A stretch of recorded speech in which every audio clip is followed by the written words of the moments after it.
Una costola della maxi inchiesta sul Mose, solo la punta dell'iceberg di un nuovo filone che prosegue, secondo la Procura di Venezia che ha condotto l'indagine. Corruzione, ancora una volta coinvolti imprenditori, dirigenti e funzionari pubblici, rappresentanti di quegli enti che dovrebbero vigilare come Agenzia delle Entrate e Guardia di Finanza.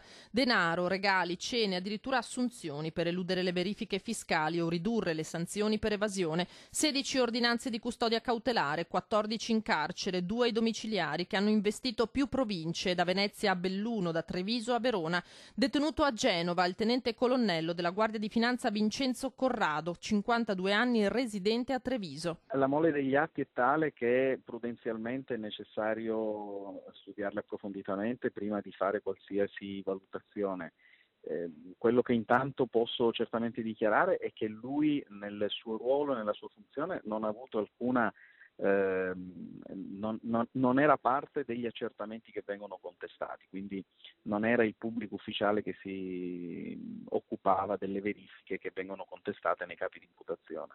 Lunedì o al massimo martedì l'interrogatorio di garanzia. Ieri è rimasto evidentemente molto sorpreso, quasi scioccato dall'ordinanza di custodia cautelare. Lo incontrerò nella giornata di lunedì e quindi potrò verificare questi primi 2 giorni di detenzione gli effetti che hanno avuto sulla persona innanzitutto. Quello che di sicuro emerge è l'ennesimo scossone per l'intero sistema veneto. Le centinaia di pagine di intercettazioni descrivono una rete di legami illeciti tra pubblico e privato, ma parlano, a onor del vero, anche di funzionari che non si sono fatti corrompere e che alcuni colleghi odiavano per questo e cercavano di bypassare. Uno spiraglio in uno scenario già duramente provato dallo scandalo Mose.